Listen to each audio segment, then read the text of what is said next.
How's it going? I'm Cosmo and James, and we got some Obi-Wan Kenobi leaks, the updates for the box office for Doctor Strange 2, and it looks like Republicans are pushing back on gay cartoons. That one's going to be interesting to talk about.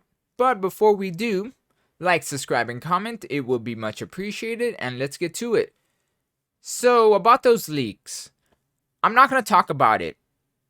I'm not going to take long on this video talking about the leaks. I'm not even going to bring them up. Just for the fact, just in case you want to, watch the series without knowing any of the plot, or you don't want to know anything about this. But I will leave a link to the thread and the video. So this comes from that Star Wars girl, Anna. She's on Twitter, and she has an amazing YouTube channel. So go check it out when you have the time. But yes, she talked about the leaks, and she made a video about them. So I'll leave it in the description, both the video and the thread. So whenever you have the time, or you want to know more on what's happening in the story, go check it out. It's worth a watch. With that said, I've seen a bit of it, and I read. And it's not looking good. That's all I'm going to say. It is not looking good. I've seen this happened so many times already that I can believe it's true. But grain of salt. That's all I have to say about that. Take it grain of salt, because it could be fake. I guess we're gonna have to wait and see. It's gonna happen soon, because I think it's mid-May, May 15 or the 20th. I can't remember. It's sometime this month that we're gonna get the first episode. So hold on to your butt, because here we go. But that's it. That's all I'm going to talk about this, and I'm going to move on. Next up, let's talk about some Doctor Strange Dose.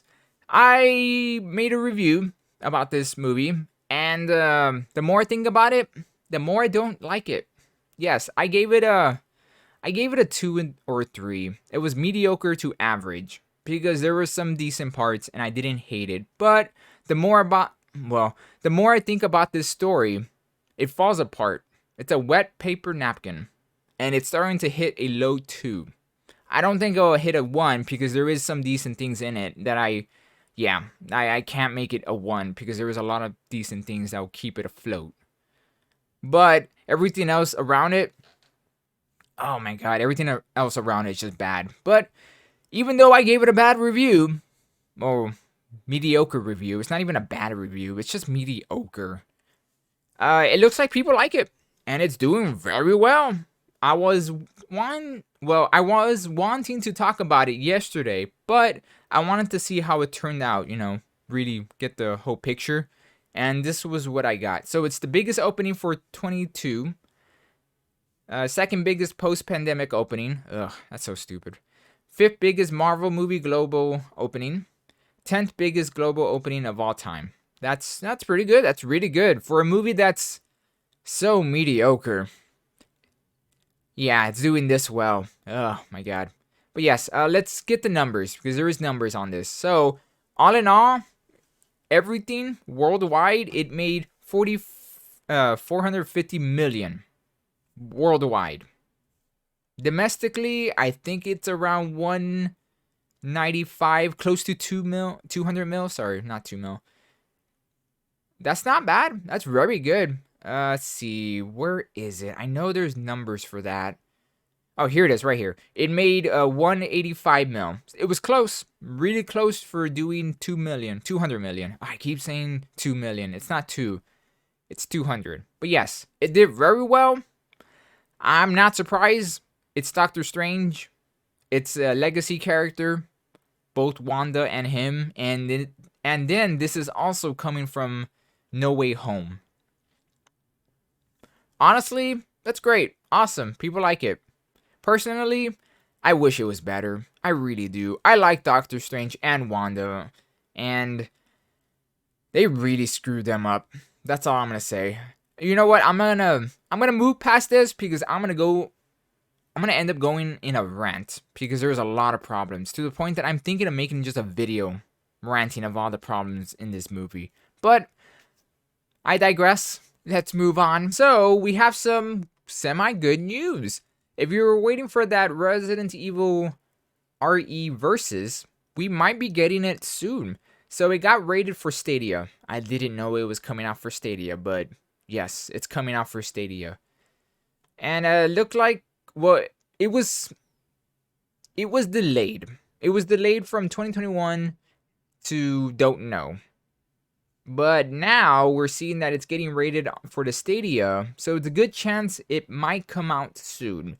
It was rated for the PS4, Xbox One, and the PC version. Was all rated a while back already. But it looks like the Stadia version is getting rated now, so it's a good chance we might be able to get to see this game soon. I've heard about it. I thought it was going to be a Resident Evil 8 add-on, but it looks like it's going to be its own game. Honestly, it sounds pretty cool. I've seen pictures and videos. Pretty much you could pick any character from most every Resident Evil game. I think they're going to, put every Resident Evil character in it. Like Wesker or Jill, Tyrant, Leon. I wonder if we're going to be able to play as different versions of them. Like Resident Evil 4 Leon or original RE Jill. That'd be pretty cool. Blocky Jill. That'd be funny. But yes, you can play as the villains too. It's a survival deathmatch. 5 minutes. You collect viruses, you kill people, so on and so forth. It sounds fun. I don't know how much it's going to cost. I don't know if there's going to be co-op in it, because that would be pretty cool if it was a co-op like game, but also a deathmatch version. But we'll have to wait and see how this goes. We don't know when it's going to come out, and honestly, we don't know if it's going to be any good still. So, yeah, usually the Resident Evil spin-off games are not very good, sadly. That's the bad thing about them. They're not very good. We'll have to wait and see. Until then. So, we got some interesting news. It looks like Warner Brothers Discovery is thinking of replacing Ezra Miller. Yes, with Daniel O'Brien. This is what they had to say, the insider that is. It's unclear how many actors have topped WB's list to replace Ezra Miller as the Flash. However, one such name that a source close to the situation has informed us about is Daniel O'Brien. The 30-year-old actor is known for roles in both television and films, including the MTV series Teen Wolf. He also played the lead character in Love and Monsters. Oh, that guy. That's why he looked really familiar. You know what? Yeah, I don't hate him. I've seen Love and Monsters. I liked it. It was a fun movie. And yeah, I think he could pull off a Flash. With that said, these are only rumors. Take it what you want. We'll have to see what happens, but this is Ezra Miller, and this man is very protective for some weird reason. Oh, we know. We all know. But I'm going to keep this PG, so let your imagination run wild. With that said, that's it. That's all I have to say about this. We don't know anything yet. We're going to have to wait and see. Stuff like this, it takes a while before something happens, and I highly doubt they're going to announce a new Flash replacement before the Flash movie is out. You know, that crazy one about that crossover. I don't know, Flashverse or something like that. I don't know what it is. Still, we're going to have to wait and see what happens. Alright, time for our last article of the day, and it's this one. I talked about it in the beginning, and well, I don't know how I feel about this. I'm torn. I'm in the middle about this stuff. So let's read a little bit about it, and I'll give you my opinion about this craziness.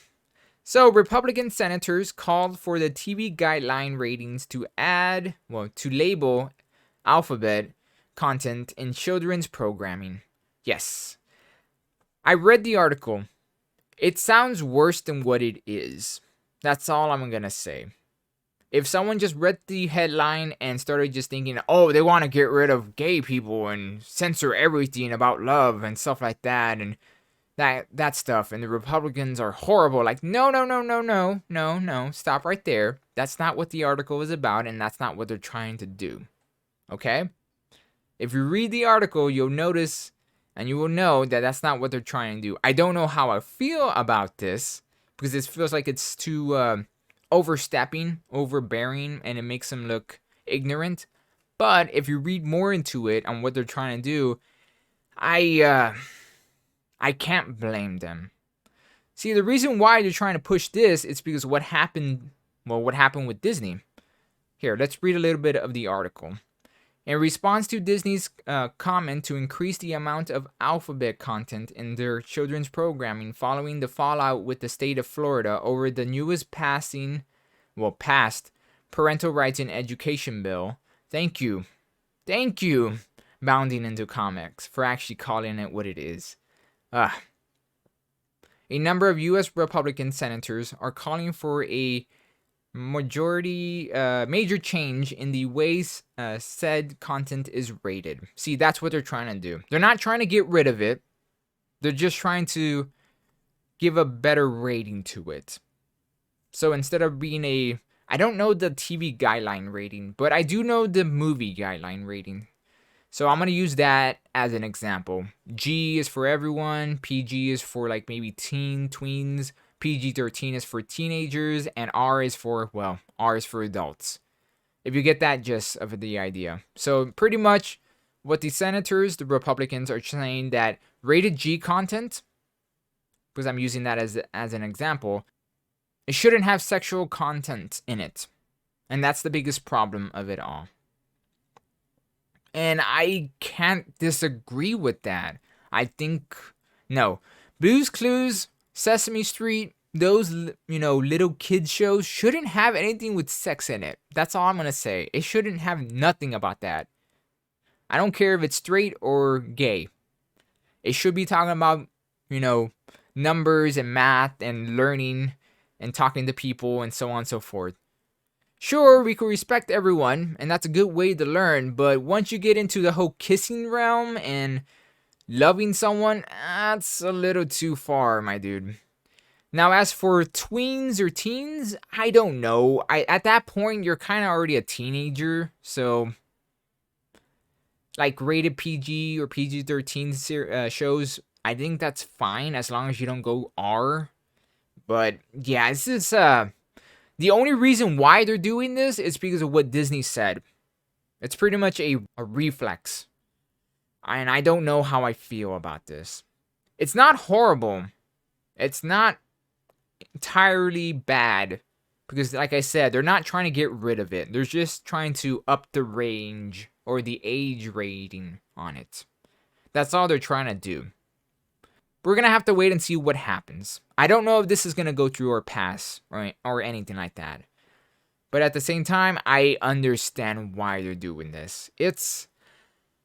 We're living in a crazy time right now. That's all I'm going to say. We're going to have to wait and see what happens. We'll talk about this if it comes back up. Tell you what, if it comes back up and we get more information, I'll make a full video about this because I think it would deserve it.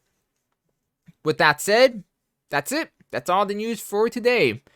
I'll be back tomorrow for sure because there's always going to be more news. And until then, see ya.